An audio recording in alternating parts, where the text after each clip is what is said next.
Então, aqueles que podem, né? Vamos nos colocar de joelhos para começarmos o nosso estudo.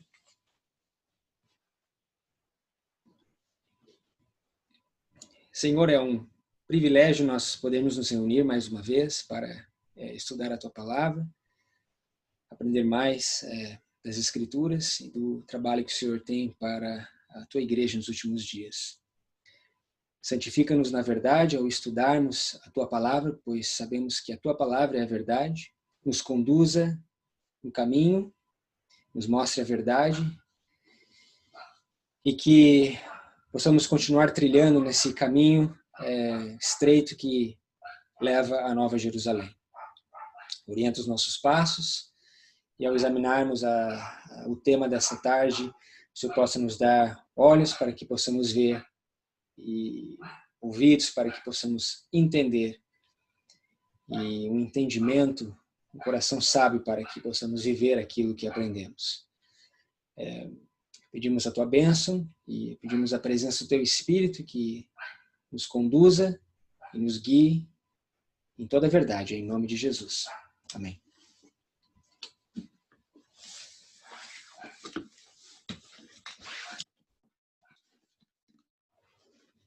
Ok. Bom, eu queria começar um tema com o nosso estudo da tarde, do sábado à tarde, baseado no livro de Esdras. E eu queria convidá-los para abrir no livro de Esdras e vocês vão entender por que nós vamos estudar a história de Esdras. A história de Esdras ela é muito relevante para os nossos dias. E para aqueles que não conhecem essa relevância, eu gostaria de lembrar-nos alguns pontos importantes da história de Esdras. E por que ela é tão relevante e se faz tão presente para os nossos dias. Então, abram comigo no livro de Esdras, no capítulo 6. Eu encorajo vocês a me interromperem, perguntarem, né? Fazerem algum comentário. É sempre muito enriquecedor a gente nessas aulas à tarde ter a participação dos irmãos. Sempre naquilo que é relevante ao tema, claro.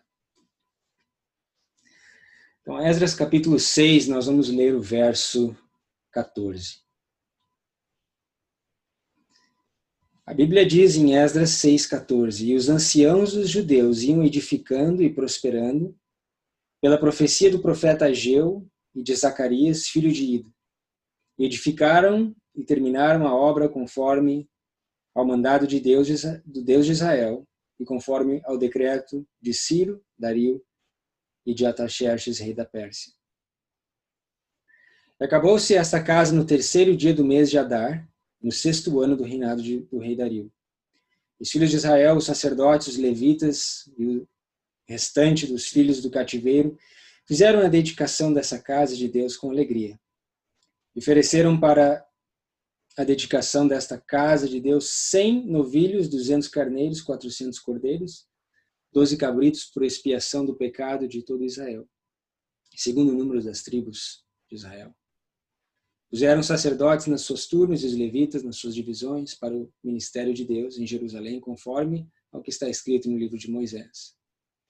Os filhos do cativeiro celebraram a Páscoa no dia 14 do primeiro mês, porque os sacerdotes e levitas se purificaram como se fosse um só homem.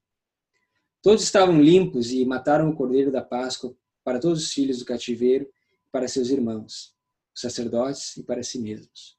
Assim comeram a Páscoa os filhos de Israel, que tinham voltado do cativeiro, com todos os que com eles se apartaram da imundícia dos gentios da terra, para buscarem o Senhor Deus de Israel. Celebraram a festa dos pães ázimos por 7 dias com alegria, porque o Senhor os tinha alegrado e tinha mudado o coração do rei da Síria a favor deles, para lhes fortalecer as mãos na obra da casa de Deus, o Deus de Israel. Então, o livro de Esdras conta a história da volta do exílio. Eu entendo que a maioria de nós conhece esse contexto. Talvez nós não estejamos familiarizados com alguns detalhes dessa volta ao exílio, né? O que nós acabamos de ler aqui foi a experiência que alguns dos exilados tiveram quando obedeceram às profecias de Ageu e Zacarias. Se você voltasse no livro de Ageu, você vai ver ali que Deus pede para que o povo voltasse para Jerusalém para construir a sua casa, o seu templo, ou reconstruir o seu templo. E parte do povo, então, volta do cativeiro, de 70 anos na Babilônia, para Jerusalém para fazer essa obra de reconstrução. Então, foram basicamente duas ondas de exilados voltando a Jerusalém. A primeira dessa leva, ela foi pela liderança de Ageu, Zacarias. E a segunda dessa onda foi através da liderança de Esdras. Algumas coisas interessantes eu queria lembrá-los. No verso 14, diz que os anciãos iam edificando a casa, e aqui fala de 3 decretos. O decreto conforme Ciro, Dario e Artaxerxes. Eu queria lembrar que esses 3 decretos que nós vemos aqui, eles estão em paralelo com as 3 mensagens angélicas no final dessa profecia. Então, se você lembrar, esses 3 decretos, ele nos dá o começo dos 2.300 anos, das 2.300 tardes e manhãs, começando no ano 457 com o decreto de Artaxerxes. E isso nos leva até o ano de 1844, onde ali de 1798 a 1844 nós temos as 3 mensagens. Então, nós estamos falando da mesma história, da mesma profecia, começando com 3 decretos e acabando com 3 decretos, ou 3 mensagens. Ok? Uma outra coisa interessante que nós vemos aqui nesses versos é que, enquanto essa casa é construída, diz que os anciãos, os sacerdotes, os levitas, eles se purificaram como se fossem um só homem. Então, até aqui havia uma união, havia uma sincronia, né? Todos estavam na mesma sintonia ao fazer essa obra. Que, a propósito, alguém sabe quanto tempo levou para a construção desse segundo templo? Na verdade, foi um templo modesto. Se você vai no livro de Esdras e você vê, também no livro de Ageu, diz que os anciãos que tinham visto a glória do primeiro templo, do templo de Salomão, quando eles viram a segunda casa reconstruída, eles lamentavam, eles choravam, pranteavam, porque eles tinham visto a primeira glória, a glória do primeiro templo. E a glória do segundo templo não chegava nem perto, nem aos pés daquilo que Salomão tinha construído. Então, alguém tem alguma ideia de quanto tempo levou para eles construírem esse templo modesto em Jerusalém?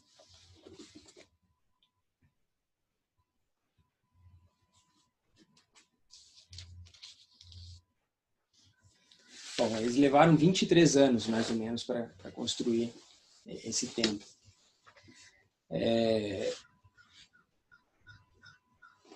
E nessa obra de construção, aqui diz que eles se purificaram, sacerdotes, levitas, se purificaram como fosse um só, eles eram unânimes, eles estavam na mesma sintonia ao fazer esse trabalho durante esses 23 anos. Não, o interessante é que quando você traz esses 23 anos para o nosso movimento reformatório, porque, lembrando, nós estamos vendo o movimento reformatório de Esdras, Neemias, né, a saída do cativeiro. A propósito, eu queria ler para vocês um texto onde Ellen White diz que os 70 anos de Babilônia é um símbolo ou uma representação, um paralelo dos 1260 anos de cativeiro papal. Notem. Profetas e Reis, página 366. A Igreja de Deus na Terra esteve tão verdadeiramente em cativeiro durante este longo período de feroz perseguição, a saber, os 1260 anos de perseguição papal, de 538 a 1798, como estiveram os filhos de Israel em Babilônia durante o período de exílio, 70 anos.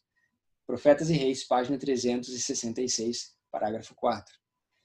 Então, o que ela está nos dizendo? Que os 70 anos na Babilônia, eles andam em paralelo com os 1260 anos de perseguição papal. Então, quando Deus chama o povo para sair de Babilônia, quando o cativeiro acaba em Babilônia, nós podemos dizer que é um paralelo quando Deus chama o seu povo para sair dos 1260 anos da Babilônia espiritual, em Apocalipse capítulo 17, quando então Babilônia acaba indo ao cativeiro, né? Então, aqui já começa a haver um paralelo, uma relevância maior para o nosso tempo, porque nós sabemos que em 1798, Deus nos chamou para que nós saíssemos, né, do Egito, da Babilônia, do mundo. Né? E ali então começa o movimento reformatório, ou o tempo do fim para a história milerita, que, fazendo um paralelo para a nossa história, é o ano de 1989, quando mais uma vez Deus nos chama para que nós saíssemos então dessa condição de trevas, de escuridão. Então, voltando lá nos 23 anos, é interessante que de 1989, você conta 23 anos, você cai no ano de 2012. 2012. Okay? Eu achei interessante porque até 2012 havia uma unanimidade desse movimento.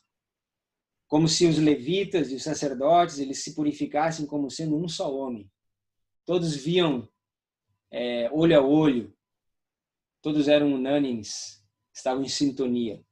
Só que a partir de então, a partir de 2013, 14, começa a haver uma divisão, começa a haver um racha interno. Claro que a gente sempre teve problemas que vinham de fora, né, tentando atacar a mensagem dos diagramas, etc. Mas foi só a partir de 2013, 14 que essa animosidade começa a se manifestar internamente. Então, achei interessante essa relação dos 23 anos. Muito bem, então nós vemos aqui, começamos a ver os paralelos que o movimento reformatório de Esdras nos ensina quando a gente traz para os nossos dias. Bom, abram comigo o livro de Esdras, mas no capítulo 1 agora. E aqui nós vamos ver que os profetas tinham já avisado que tudo isso iria acontecer, né? Esdras capítulo 1, verso 1. Alguém pode ler para nós esse verso? Verso 1 e 2.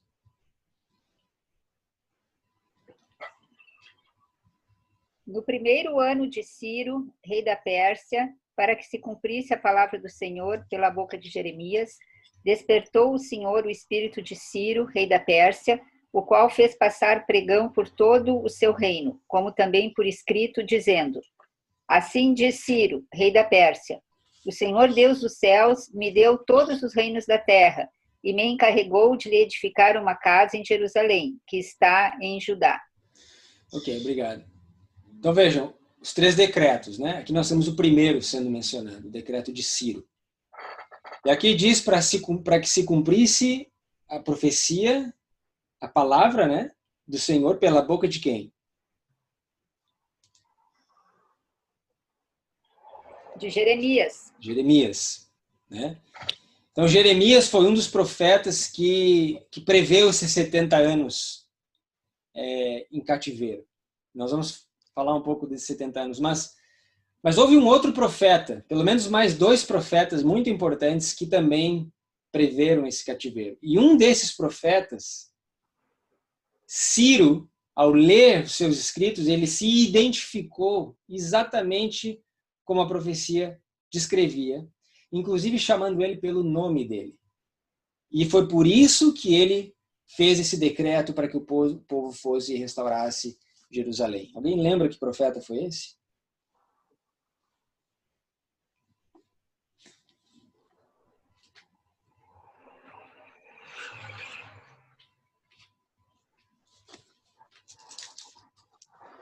Abram comigo no livro de Isaías, capítulo 44.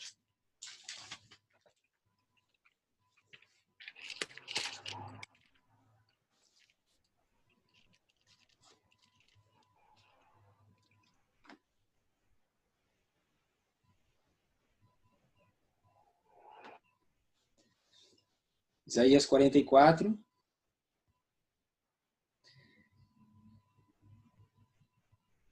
Alguém pode ler para nós do verso 24 até o verso 28. Isaías 44, 24, 28.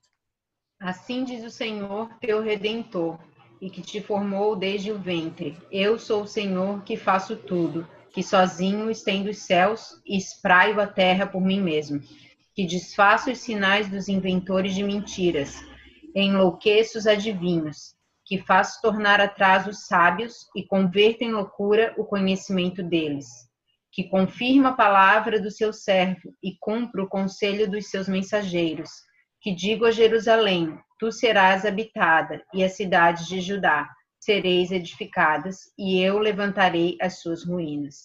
Que digo à profundeza, seca-te, e eu secarei os teus rios.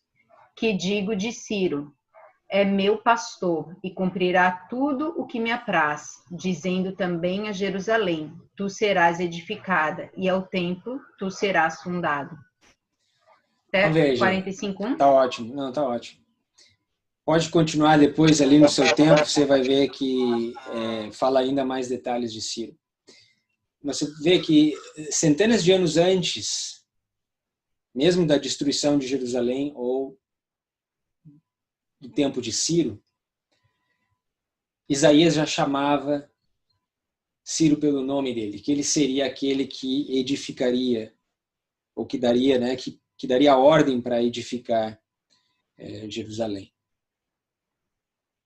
Quando ele se viu nessa profecia, vocês lembram o episódio, abram comigo em Daniel capítulo 10, lembrar vocês desse episódio em que Gabriel lutou com Ciro por 3 semanas, até que ele teve que receber uma ajuda especial, para que Ciro então pudesse entender o seu papel, a sua função profeticamente nas Escrituras, de acordo com o que nós lemos em Isaías. Daniel capítulo 10, nós podemos aqui ler verso 19, 20 e 21. 19 até o 21. Pode ler? Pode ler. E disse, não temas, homem muito amado, paz seja contigo. Anima-te, sim, anima-te. E falando ele comigo, fiquei fortalecido e disse, fala, meu Senhor, porque me fortaleceste?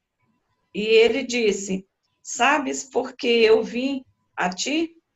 Agora, pois, tornarei a pelejar contra o príncipe dos persas. E saindo eu, eis que virá o príncipe da Grécia. Até o 21? Não, pode parar por aí. Não era bem esse texto que eu queria. No verso 12. Só um pouquinho, deixa eu achar direitinho qual é o verso que eu quero ler.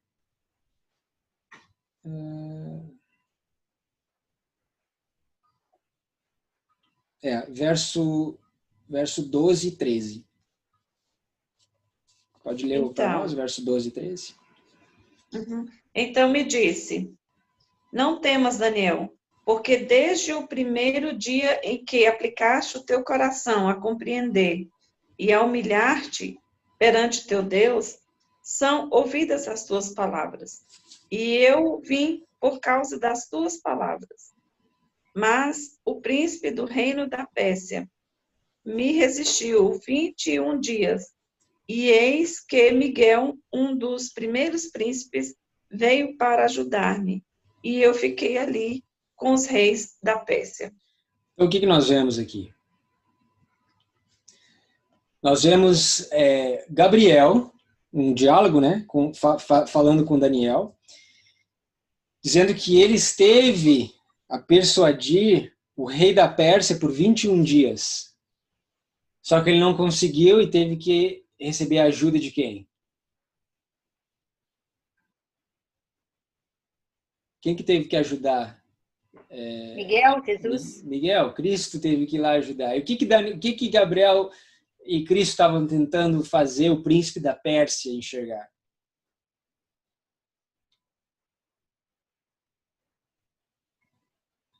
Que tinha que deixar o povo ir.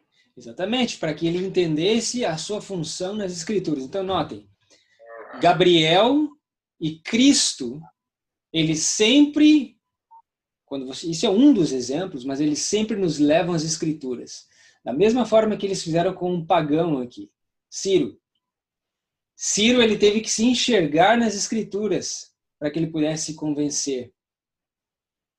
Okay? Então, isso é uma lição muito prática, que nós sabemos, por exemplo, que Gabriel deu o começo da corrente da verdade para Guilherme Miller nos seus estudos. E qual foi esse começo da corrente da verdade? Ele levou Miller para as Escrituras. Então, o trabalho de Cristo, o trabalho dos seus anjos ministradores é sempre nos levar às Escrituras. Agora, qual que é o antagonista a essa ação? Satanás, ele sempre nos leva para longe das Escrituras. Ok? Então, nós temos que mergulhar cada vez mais nas Escrituras e não deixar as Escrituras cada vez mais de lado.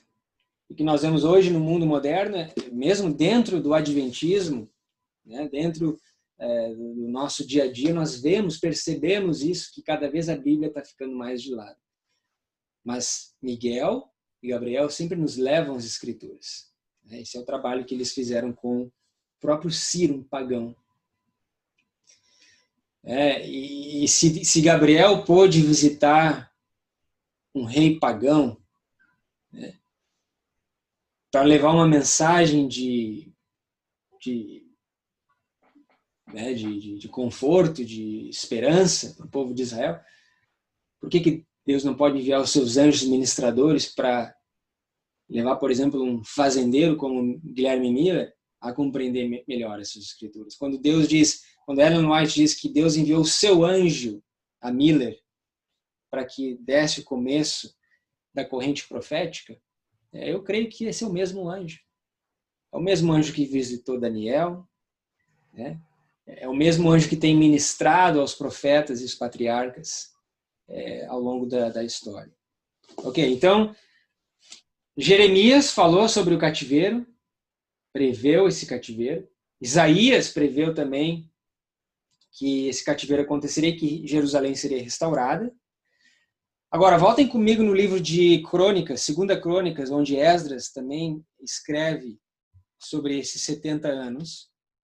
E ele nos dá uma pista interessante. Porque a minha pergunta, já que nós falamos dos anjos, como que os anjos ministram para os profetas, pergunta para vocês.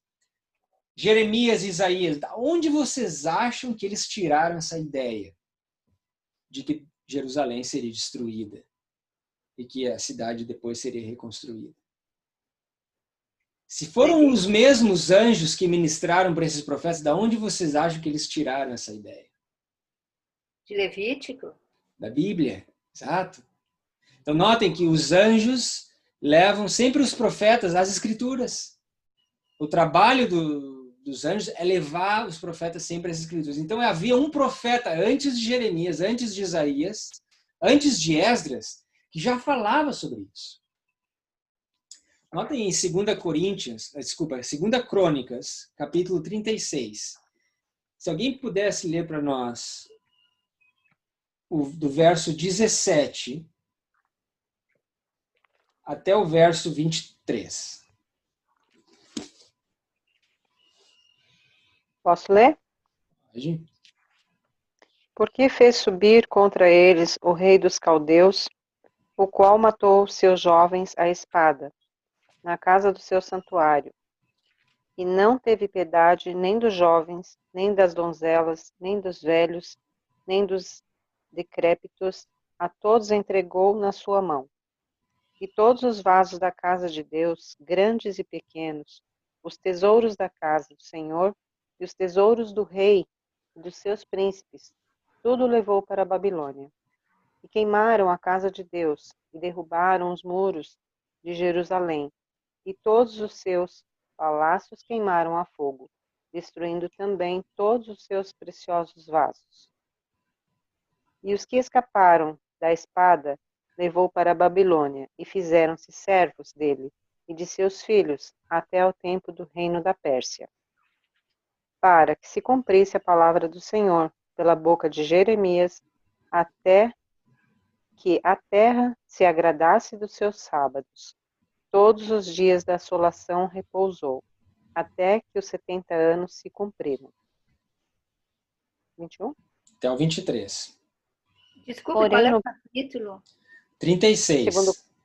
Tá. Segunda Crônicas 36. Falta mais 2 versos. Vai lá. Agora eu vou ler o 22. Tá. Porém, no primeiro ano de Ciro, rei da Pérsia, que se falava do Senhor pela boca de Jeremias, despertou o Senhor o espírito de Ciro, rei da Pérsia, o qual fez passar pregão por todo o seu reino, como também por escrito, dizendo: Assim diz Ciro, rei da Pérsia: O Senhor Deus dos céus me deu todos os reinos da terra, e me encarregou de lhe edificar uma casa em Jerusalém, que está em Judá. Quem há entre vós, de todo o seu povo, o Senhor seu Deus, seja com ele e suba. Obrigado. Então veja, no verso 23 nós temos a prova real de que Ciro compreendeu a função que ele tinha que exercer. Ele reconheceu, depois de todos aqueles dias de luta, ele reconheceu a sua função nas Escrituras. Ele percebeu que ele tinha uma obra a ser feita. Ok? Bom, várias coisas interessantes aqui nessas passagens, né? Então nós temos ali no verso 17, né, os jovens sendo mortos à espada. Nós sabemos que Jeremias presenciou tudo isso, por isso que ele escreve o livro de Lamentações, as Lamentações de Jeremias. Nós vemos os vasos da casa, as mobílias sendo levadas para a Babilônia. Notem que as mobílias do santuário, elas não foram levadas para a Babilônia. Okay? Esses vasos aqui da casa são outros, os tesouros que falam aqui, né, dos reis e dos príncipes, não incluía a mobília principal que estava dentro do santuário. A saber, a Arca da Aliança, o incensário, o altar de incenso, o candelabro, a mesa de pães, ok? E alguns outros artefatos, como as tábuas da aliança que estavam dentro da arca, né? A própria espada de Golias que Davi colocou no santuário, o livro da lei de Moisés, né? Então todas essas peças importantes não foram levadas para a Babilônia. Por que nós sabemos disso? Porque o Espírito de Profecia nos diz que esses artigos eles foram escondidos por Jeremias e pelos seus servos numa caverna. Numa caverna dentro do cerco de Jerusalém. Isso é fascinante porque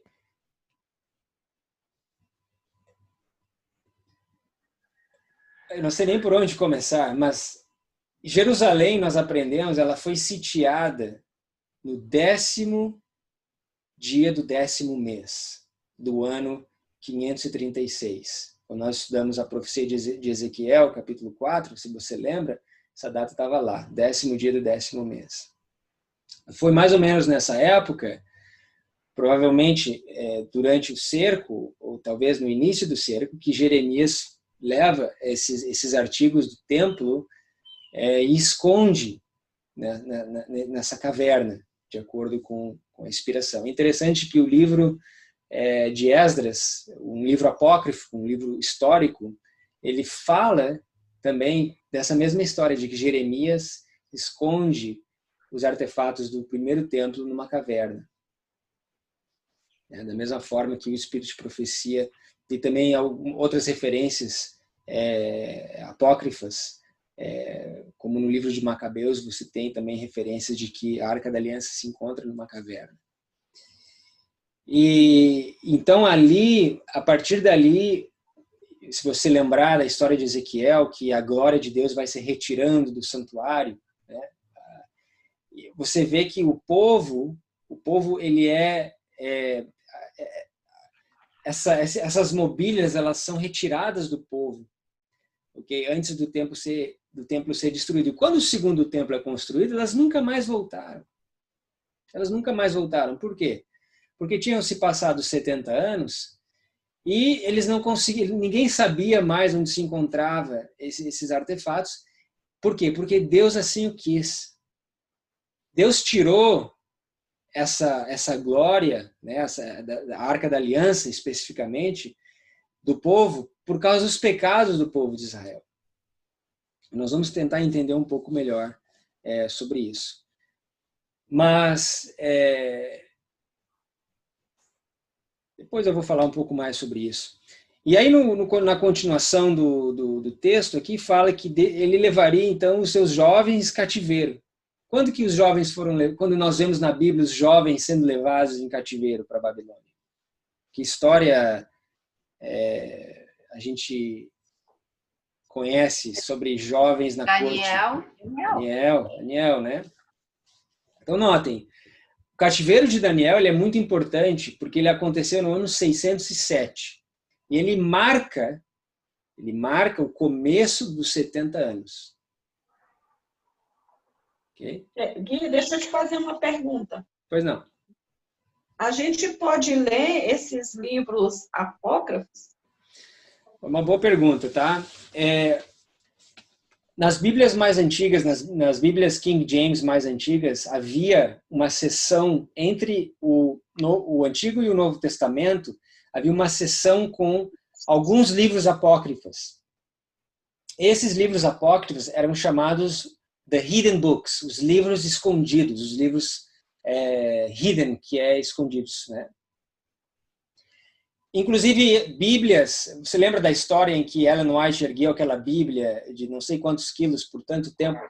Aquela Bíblia tinha esses livros contidos. Ellen White fala que nos últimos dias, os santos dos últimos dias, aqueles que levariam, né, fariam o trabalho nos últimos dias, eles teriam que entender o apócrifo, né? E ela nos diz no mesmo texto que o livro pelo qual nós seremos julgados, e a nossa regra de fé é a Bíblia, o cânon sagrado. Sério? Só que esses livros apócrifos, eles têm referências históricas muito importantes. Por mais que eles muitos às vezes têm elementos que nós sabemos que não condiz com o resto das escrituras, existem outros trechos que são muito interessantes. Então, a minha posição pessoal é seguir aquele conselho e entender os apócrifos como uma referência histórica, algo que nós temos que entender qual é a função deles e entender do que se trata. Vou lhe dar um exemplo. Você tem na Bíblia os impérios de metal, né? Daniel capítulo 2, Babilônia, Medo-Pérsia, Grécia, Roma. Ok? A história bíblica, quando nós pegamos o primeiro metal, o ouro, Babilônia, você tem uma grande referência de Babilônia nas escrituras. Tá? Você tem o próprio livro de Daniel, ele se passa na Babilônia. Então nós temos elementos históricos importantes nas escrituras, nos livros que nós temos, nesses 66 livros aqui. A história dos medos e dos persas, que é o próximo metal, você também encontra bastante referência nas escrituras. Você tem a história de Éster, por exemplo, você tem Daniel capítulo 11, você tem o próprio livro de Daniel falando sobre o rei Dario, o Ciro, são referências importantes. Okay? Da mesma forma, o Império de Ferro, Roma, por quê? Foi o império que reinou durante a vida de Cristo. Então nós temos referências, e dos apóstolos, né? Referências importantes sobre a monarquia de Ferro, Roma. Porém, se vocês notaram, houve um desses impérios que eu pulei, que é a Grécia. Tá? E a Grécia, só existe um lugar nas Escrituras que você encontra um pouco da história grega, que é o capítulo 11 de Daniel. Não conheço outra... Fora as menções no capítulo 8 e 9 sobre a Grécia e Alexandre o Grande, você não encontra eventos históricos importantes no período grego, helenístico, né? Onde o povo de Deus interagiu com os gregos.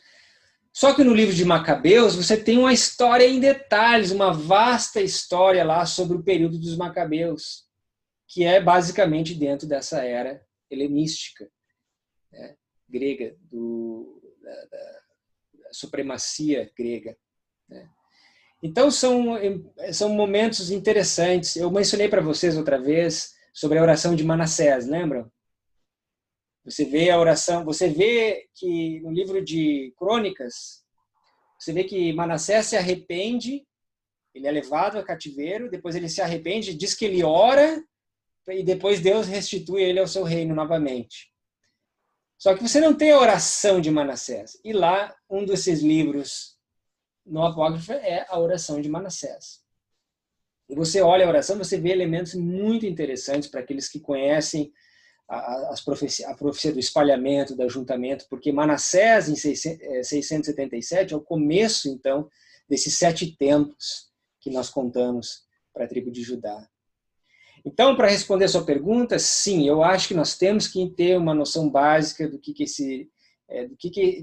da importância desses escritos, não para nossa salvação, não como regra e norma de fé, mas para ser elementos adicionais históricos importantes para nós compreendermos o restante da profecia bíblica, da narrativa bíblica. Okay? O Gui, na Bíblia Católica tem, né, esses livros apócrifos?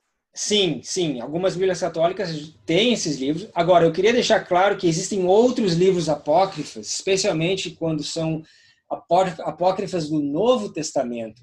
Esses não têm valor nenhum, tá? Esses não devem ser lidos, onde fala de... Acho que é um dos livros do Evangelho de acordo com Judas. São livros, assim, totalmente corrompidos, tá? Os da Bíblia Católica são esses, os do Novo Testamento. Então, são iguais?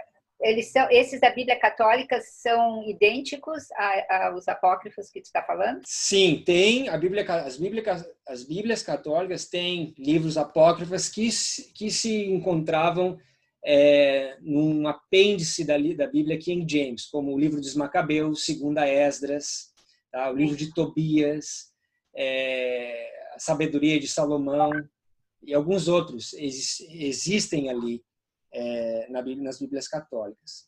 Porém, acredito que existam outros também que foram adicionados. Eu não sei porque faz tempo que eu não olho uma Bíblia católica, eu não me lembro quais são os apócrifos que tem ali. Mas a única coisa que eu lembro é que nós temos que diferenciar o apócrifa do Antigo Testamento, que são esses livros históricos, desses apócrifos modernos do Novo Testamento, que tem origem depois da ascensão de Cristo, lá com os gnósticos, né, em Alexandria, né, onde o evangelho já estava sendo corrompido, e muitos desses livros foram escritos.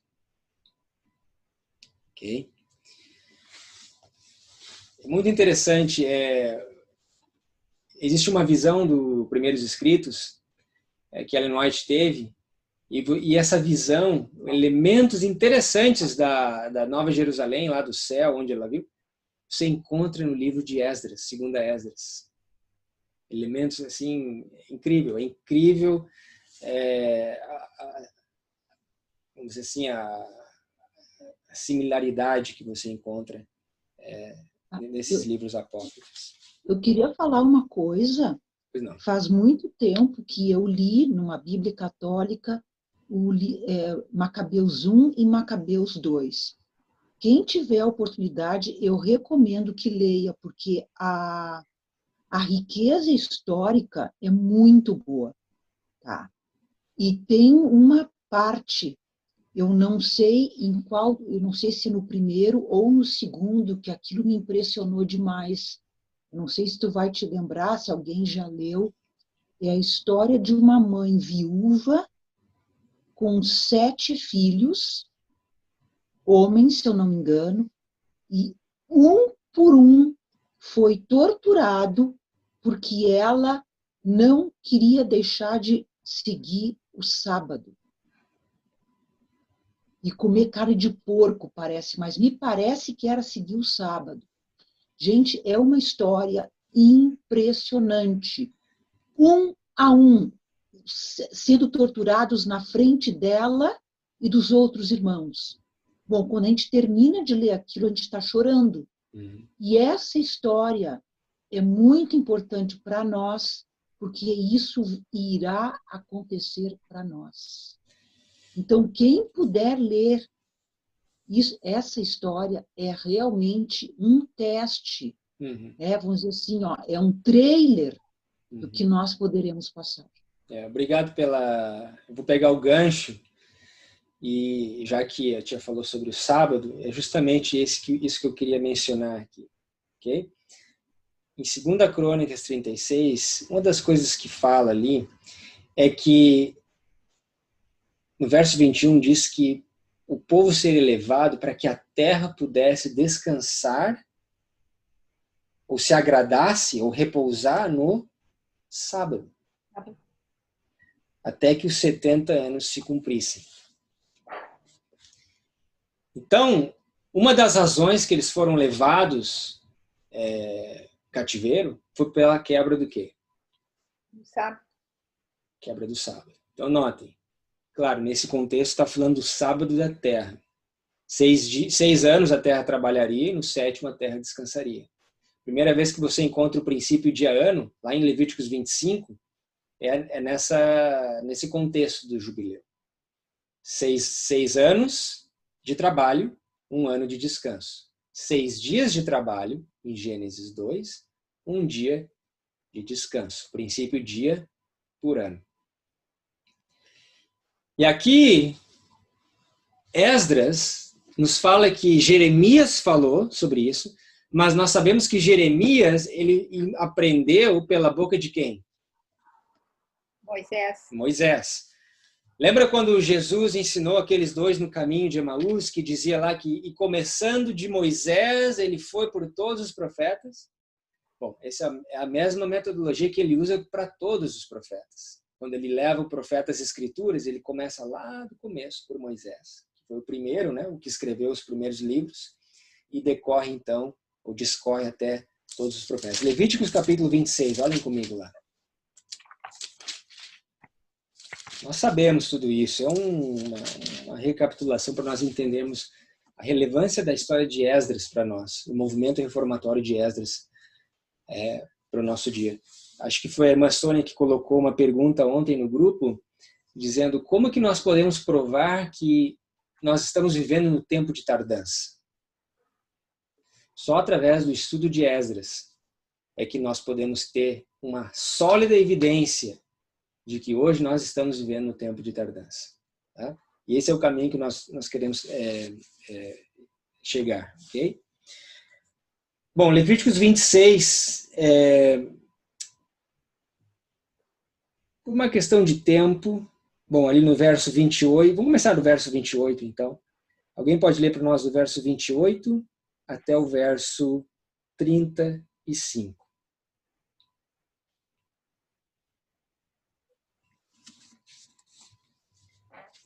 Também eu, para convosco, andarei contrariamente em furor, e vos castigarei 7 vezes mais por causa dos vossos pecados.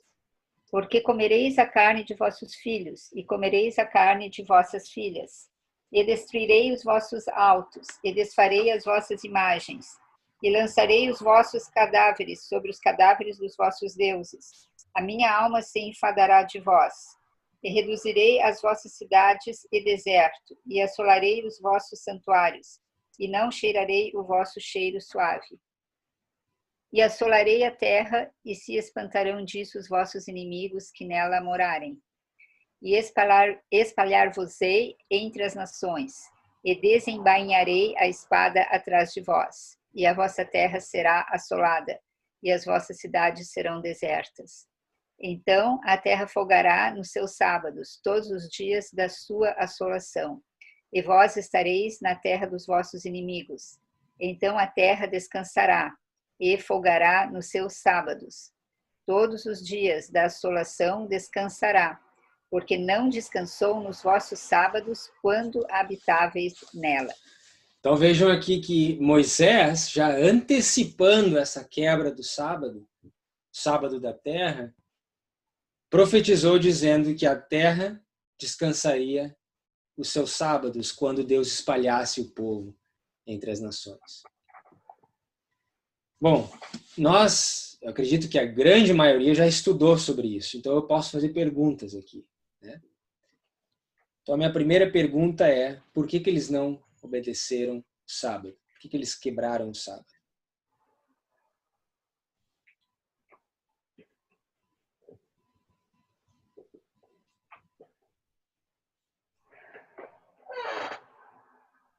Alguém lembra? Outra pergunta, enquanto vocês pensam. Qual é que é a pergunta, Gui? Tu pode repetir, por favor? Sim. A pergunta é: por que eles não guardaram o sábado da terra? Porque aqui diz que eles seriam levados em cativeiro, a terra descansaria seus sábados, porque eles não guardaram os sábados da terra, enquanto habitavam na terra. Sabe, muita gente acha que a terra gloriosa, ela se tornou gloriosa por causa da igreja, ou por causa do povo de Israel que foi para lá. Não, a terra já era gloriosa. A Bíblia diz em Deuteronômio que o povo de Deus como se diz, poluiu a terra quando eles habitaram. Então a terra já era gloriosa. Era uma terra que emanava leite e mel. E quando o povo possuiu a terra, ao invés de glorificar ainda mais a terra, eles contaminaram a terra. Ok? Deuteronômio, se não me engano, no capítulo 5, você encontra lá, 4 ou 5. Mas a minha pergunta não é essa. A minha pergunta é: por que eles não guardaram o sábado? Por que muitos adventistas hoje não guardam o sábado? Né? Por que lá, o sábado da terra, e eu quero que vocês entendam que a razão que Nabucodonosor veio, o rei do norte, destruiu a Jerusalém, o seu templo, tem a ver com a guarda do sábado. Nós vamos ver que não é só o sábado da terra que eles não guardaram o sábado semanal também. Bom, se nós vemos a quebra do sábado como uma razão da destruição lá no início, Deus ele anuncia o fim desde o princípio. O que você acha que nos espera nos nossos dias? Por que o rei do norte vai vir com seus cavaleiros, seus navios, e eles vão entrar na terra gloriosa novamente e conquistar? Vai haver quebra do sábado também? O que você acha? Que o sábado é relevante? Então, nós experimentamos, alguns hoje em dia dizendo que não, que o sábado já não é mais relevante. Não, o sábado ainda é o ponto central, é o foco central da relevância da lei de Deus. Na verdade, é a lei de Deus que conecta o Deus com o homem. Conecta os 4 mandamentos com os 6. É o sábado, é o link de conexão. Então, eu sei que a irmã Sônia está colocando muitos textos sobre o sábado, sobre a importância do sábado. De fato, a importância do sábado ela tem que ser exaltada. Então, a minha pergunta é: por que eles não respeitaram o sábado? E a minha segunda pergunta é: por quanto tempo eles não respeitaram o sábado?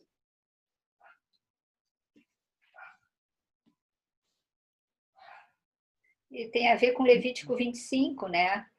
Que fala que eles tinham que a plantar por 6 anos e no 7º ano tinham que descansar, não é? Isso, a terra trabalharia 6 anos produzindo o seu fruto, e no 7º ano não haveria plantio, né? Muito bem. E eles não fizeram, eles não obedeceram isso. Não obedeceram. Mas por que não obedeceram? Cobiça? Ok. Cobiça.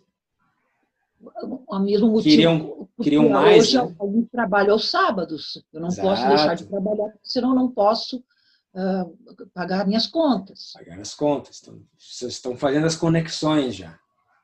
Só que havia uma razão, havia algo, é aquela coisa, né? Às vezes um pecado leva ao outro, e leva ao outro, e leva ao outro, e é um efeito dominó, né?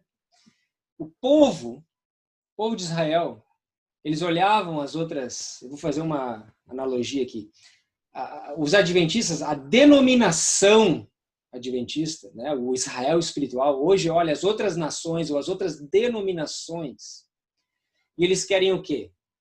Eles querem ser um povo peculiar, um povo diferente? Não, eles querem ser semelhantes às outras nações ou denominações.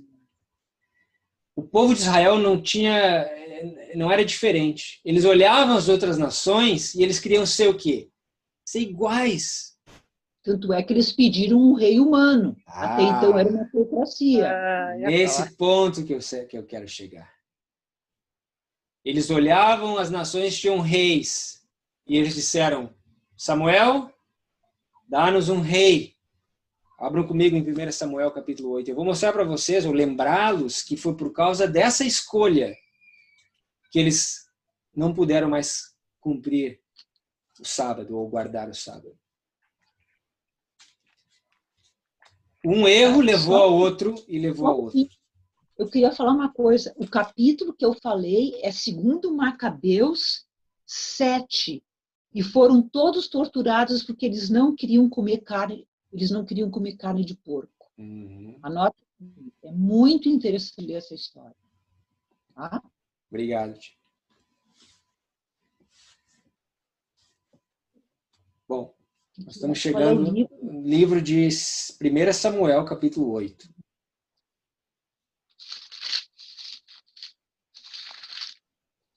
Nós sabemos a história, por uma questão de tempo, nós estamos chegando quase a 1 hora de estudo.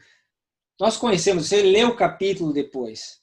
Você vai ver ali que no verso 5, o povo quer um rei, ok? Quer um rei para ser que nem as outras nações.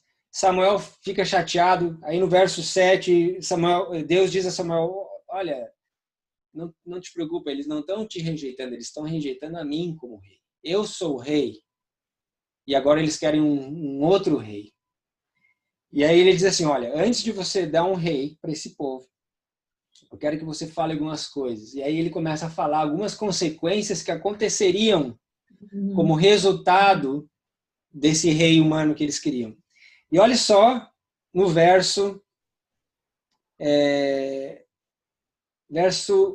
13, tomará as vossas filhas para perfumistas, cozinheiras e padeiras, e tomará o melhor das vossas, o quê?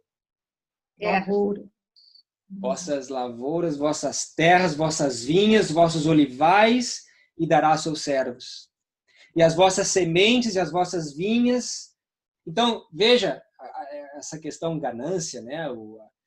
Aqui o rei agora estava tomando controle dessas terras. Agora, notem o que é interessante. Da unção de Saul, no ano de 1097, até o cativeiro de Daniel, ou início desses 70 anos, no ano 607. Anotem. O início dos 70 anos de cativeiro babilônico foi no ano 607 a.C. A unção do primeiro rei, o rei Saul, ocorreu no ano 1097, se eu não me engano. Deixa eu só confirmar aqui. Mas eu acho que é isso mesmo. Tá? 1097, antes de Cristo. Quantos anos nós temos entre 1097 e 607, no começo dos 70 anos? Alguém faz a conta para nós.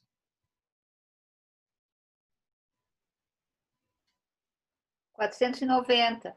490 anos. Então, notem, para cada ano que a terra não descansou, eles ficariam 1 ano na Babilônia. Quantos sábados a terra teria que descansar nesses 490 anos? Só você dividir por 7. Dá quantos sábados? 70. 70 anos que eles não guardaram durante o período dos reis. Agora eles vão para a Babilônia para que a terra pudesse repousar por 70 anos. Então, você está vendo a relação do sábado, a importância da relação do sábado aqui nesse contexto. Claro, o sábado da terra. Mas não foi só o sábado da terra que eles quebraram. Abra comigo em Jeremias, capítulo 17.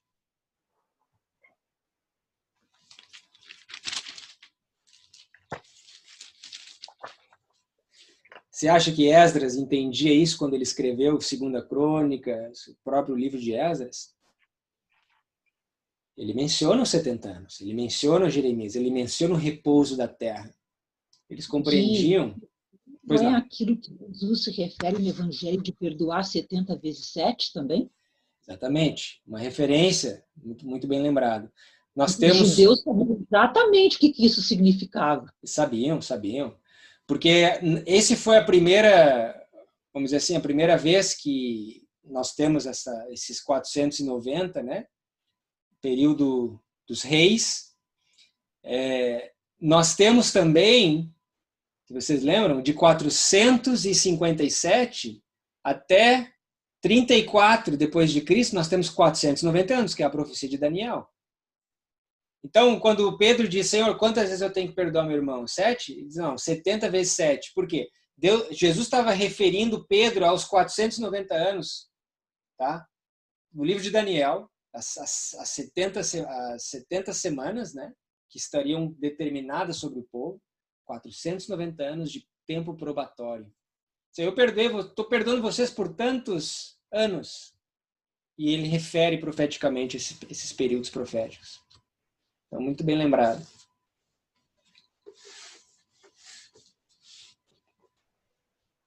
Então, em Jeremias 17, do verso 19 até o verso 23, até o verso 25. 19 e 25. Alguém pode ler para nós? É capítulo 17 ou 37? 17. Verso 19 até 25.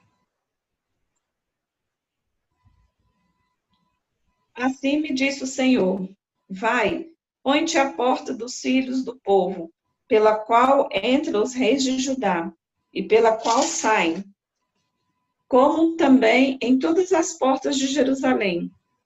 E disse-lhes, ouvi a palavra do Senhor, vós, reis de Judá, e todo o Judá, e todos os moradores de Jerusalém, que entrais por essas portas. Assim diz o Senhor, guardai as vossas almas, e não tragais cargas no dia de sábado, nem as introduzais pelas portas de Jerusalém. Até o verso 23, por uma questão de tempo. Nem tires cargas de vossas casas no dia de sábado, nem façais obra alguma. Antes santificai o dia de sábado, como eu ordenei a vossos pais. Mas não escutaram, nem inclinaram os seus ouvidos. Antes endureceram a sua cerviz, para não ouvirem e para não receberem correção. Obrigado. Então, notem que as portas é um símbolo da fidelidade ou infidelidade do sábado. Por quê? Porque era nas portas que havia o comércio durante o dia de sábado.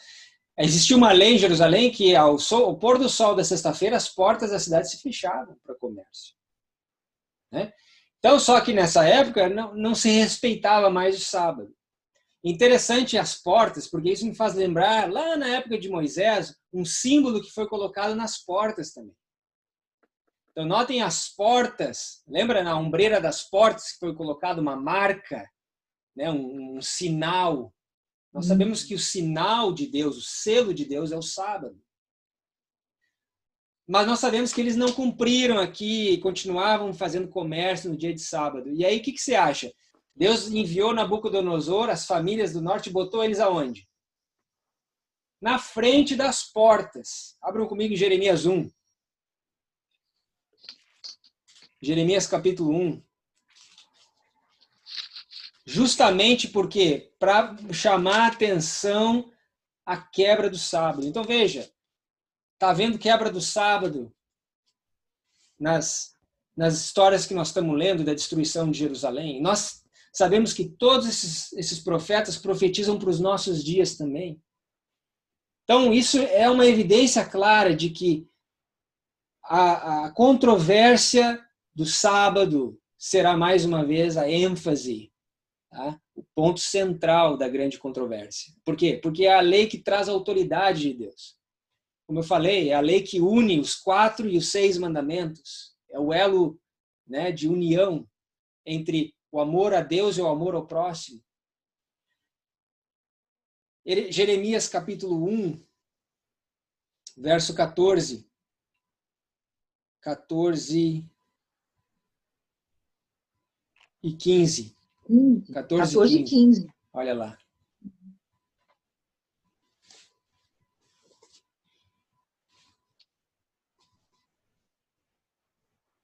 Posso ler? Pode. Pois eis que convoco todas as tribos dos reinos do norte, diz o Senhor, e virão a cada reino, porá o seu trono à entrada das portas de Jerusalém, e contra todos os seus muros em redor, e contra todas as cidades de Judá. Então veja bem, aonde que eles iam colocar o trono? Nas portas. A porta é um símbolo dessa transgressão que estava havendo com relação ao sábado. Ok? Bom. Mas e Cristo também, quando diz eu sou a porta? Não, sim, obviamente, claro, num outro contexto. Né? Então,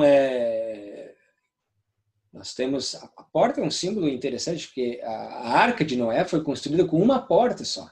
Só havia uma entrada. Né? Cristo, ele é a porta, ele é o caminho. Né? E ele é o Senhor do sábado também. Né? Ele que nos traz descanso, né? O refrigério, né?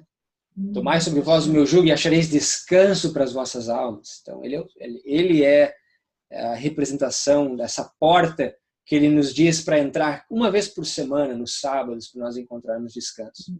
Claro. Né? Mas que o povo aqui estava transgredindo, estava desrespeitando a santidade do sábado. Ok? Bom, voltem comigo para o livro de Esdras. Então, esse foi basicamente uma introdução. Eu queria levar vocês a um texto no livro de Esdras, no capítulo 7. Nós lemos até o final do capítulo 6.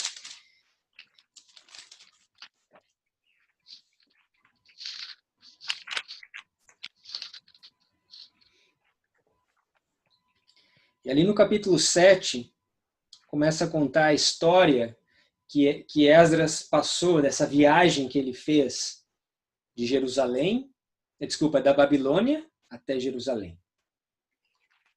Tá? E aí no verso 8, verso 7, né? Verso 7. Qual livro, desculpa? Esdras. Capítulo? Capítulo 7.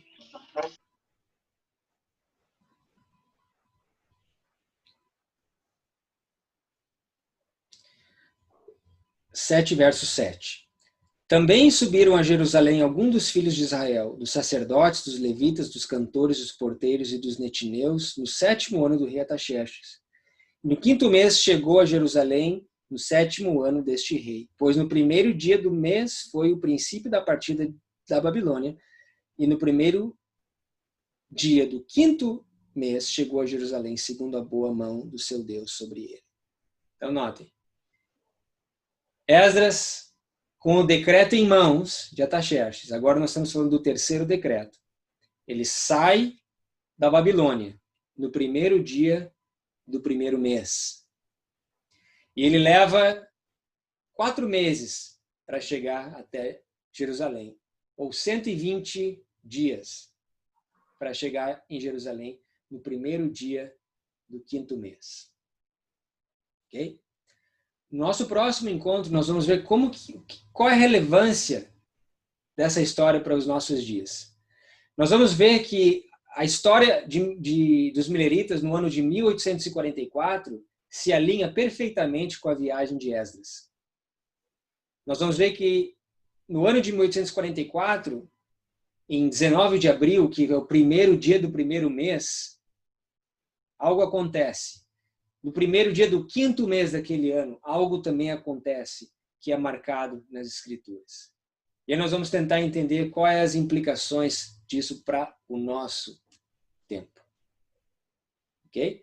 Então eu precisava dessa introdução para nós entendermos o contexto de Esdras, qual o contexto histórico que ele vivia, essa relação do cativeiro de 70 anos com o cativeiro de 1260 anos, cativeiro papal, né? E todas essas relações dos 7 tempos, né? Da questão do sábado, para que a gente possa entender, então, essa questão do 1º dia do 1º mês, essa viagem, a viagem que ele faz de Babilônia até Jerusalém. Tá? Lembrando que essa viagem ele faz 70 anos depois do 1º decreto de Ciro, aproximadamente. Então, existe muita história, muitas questões interessantes para nós considerarmos no livro de Esdras. Ok? Eu vou parar por aqui para respeitar o tempo, já passamos um pouquinho da 1 hora. É melhor a gente fazer em pedaços menores para a gente processar melhor a informação e talvez elaborar algumas dúvidas ou comentários que a gente queira fazer. Então, alguém tem algum comentário, uma consideração final?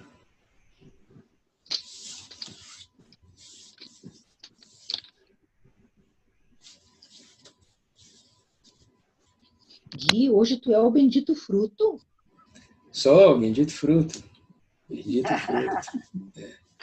Mas eu acho que o Moa está me escutando lá também, e o pastor deve estar me escutando lá, só que a gente não está vendo eles. Né?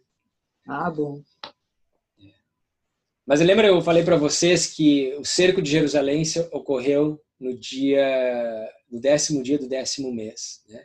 Provavelmente a época em que Jeremias escondeu a Arca da Aliança, os utensílios, as mobílias do santuário. Né? Nós vamos ver que as mobílias foram encontradas. As mobílias foram encontradas também no 10º dia do 10º mês. Ok? 2.520 anos depois do decreto da queda de Babilônia. Okay? Então nós vamos ver esses detalhes interessantes da história de Esdras e da restauração do santuário. Gui, se eu não me engano, a Ellen White teve uma visão de que quando Cristo voltar à Terra, serão mostrados os 10 mandamentos perante o mundo todo.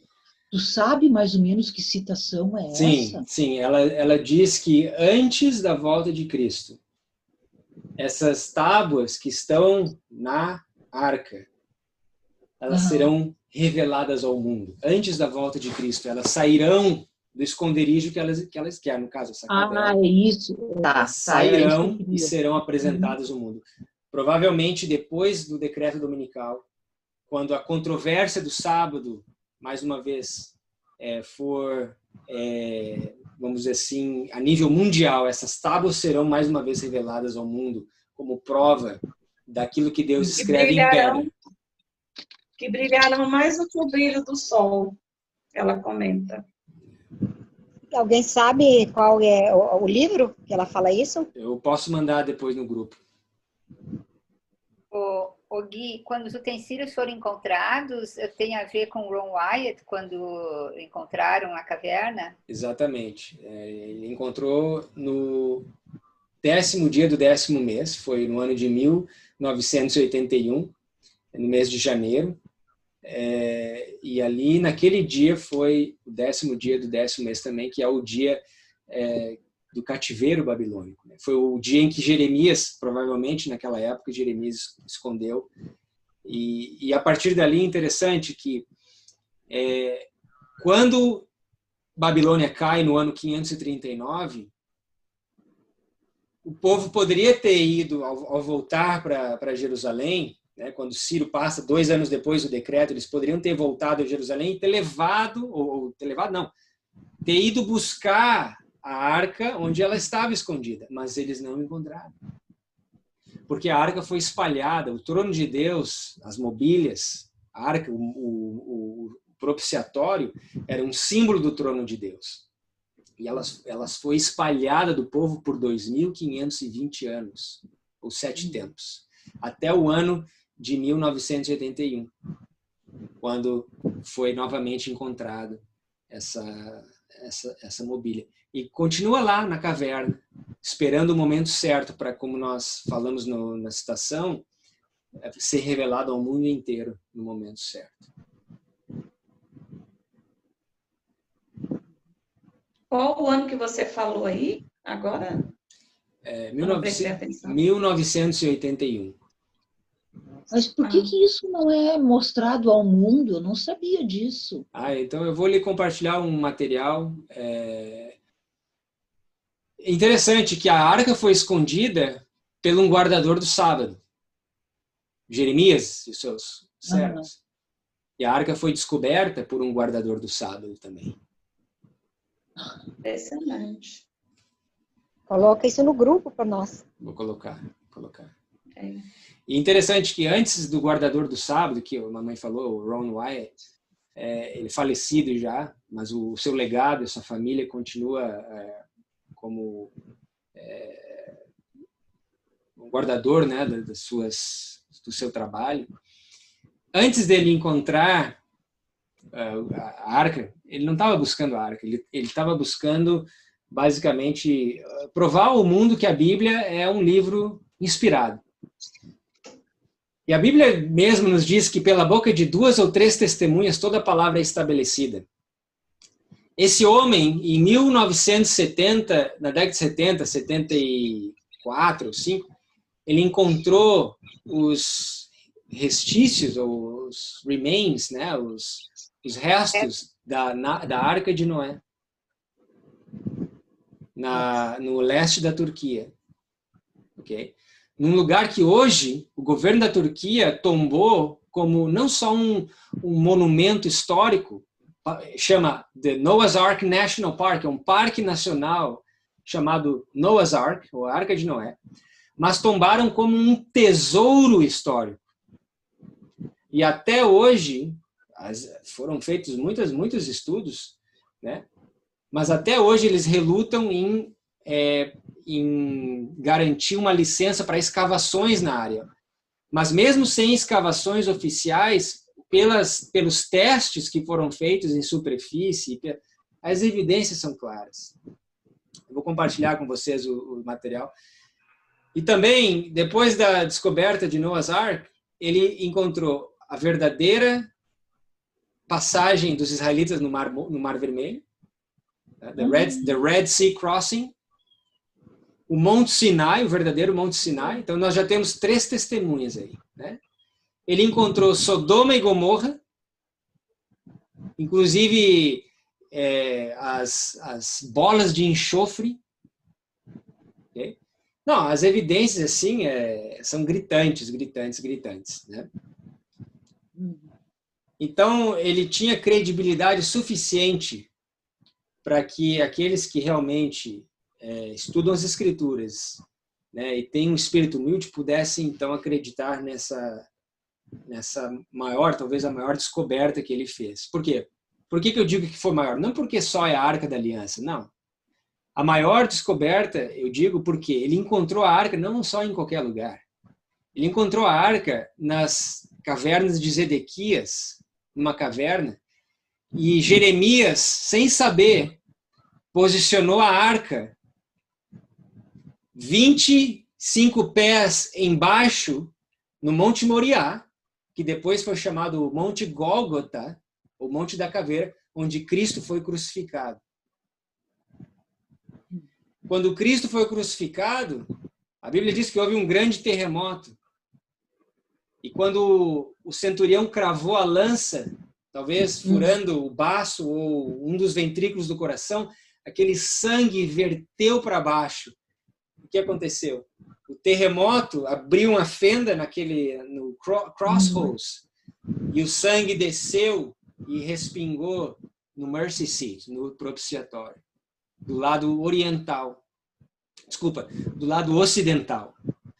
Porque lembra que o livro de Levíticos fala que os sacerdotes tinham que aspergir o sangue de bodes no lado ocidental do propiciatório.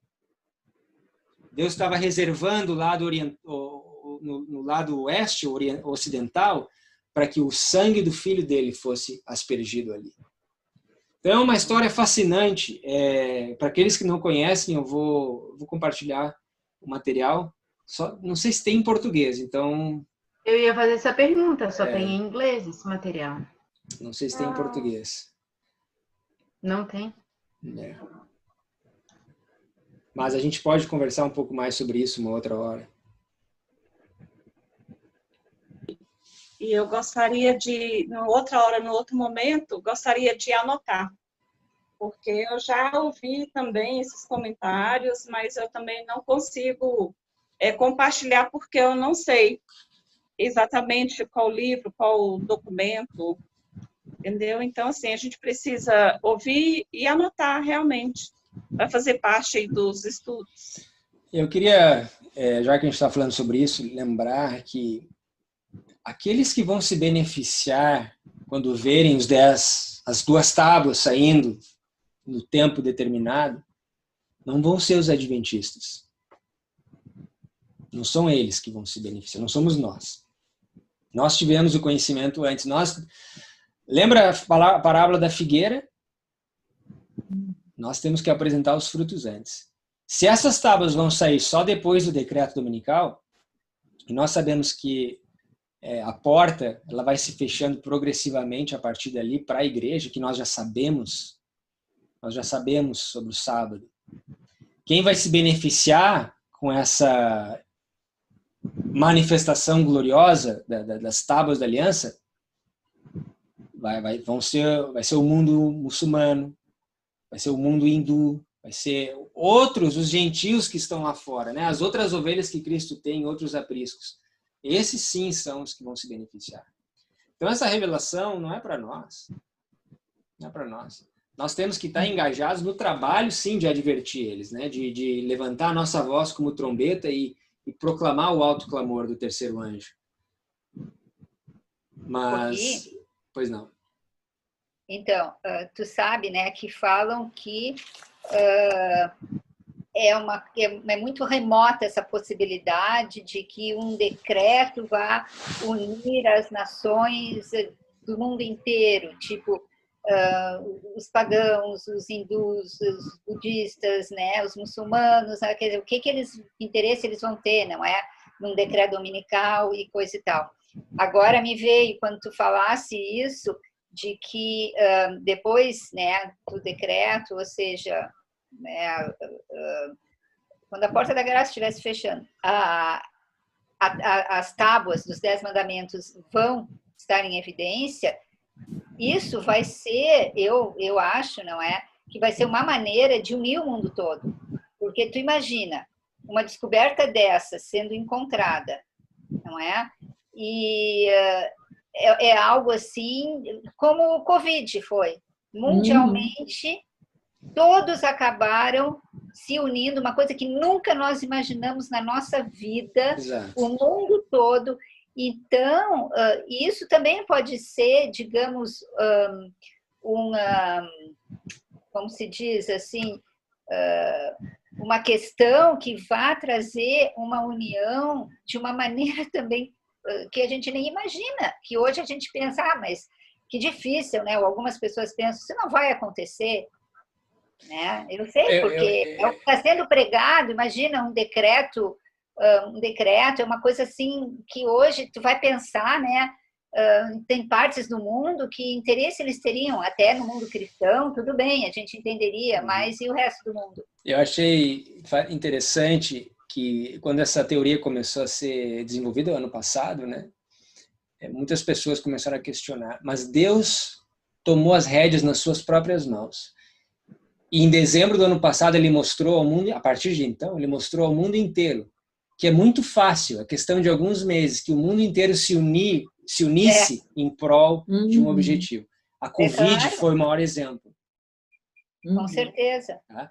Então, assim, basta um estalo para que todos os países colocaram quarentena, uso de máscara, fecharam as fronteiras, uma união global. Não importa a religião, todos se uniram de forma unânimes contra. Então, sabe, desmantelou essa ideia de que não é possível países de outras religiões se unirem por causa de um bem comum, como a guarda de um dia semanal, por exemplo, para salvar a Terra. Sim. A gente subestima Deus, a gente acaba subestimando. Então, isso é tu subestimar o poder de Deus. Exato. Exatamente. Muito bem.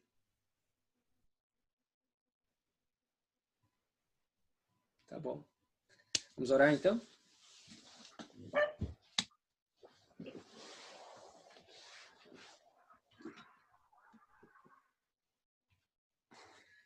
Senhor, muito obrigado pela tua palavra, obrigado pela história de Esdras, esse movimento reformatório que nos ensina tantas coisas.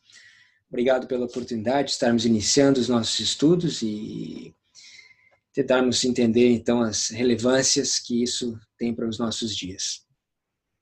Abençoa-nos nessa nova semana que está se iniciando, que possamos, através do sangue de Cristo, ser vencedores e continue nos conduzindo e nos orientando e nos guiando nesse caminho que nós temos que andar. As antigas veredas, o bom caminho, onde nós certamente encontraremos descanso e refrigério para as nossas almas. Abençoa-nos, nossas famílias também. É a minha oração, em nome de Jesus. Amém. Amém. Amém. Vai ser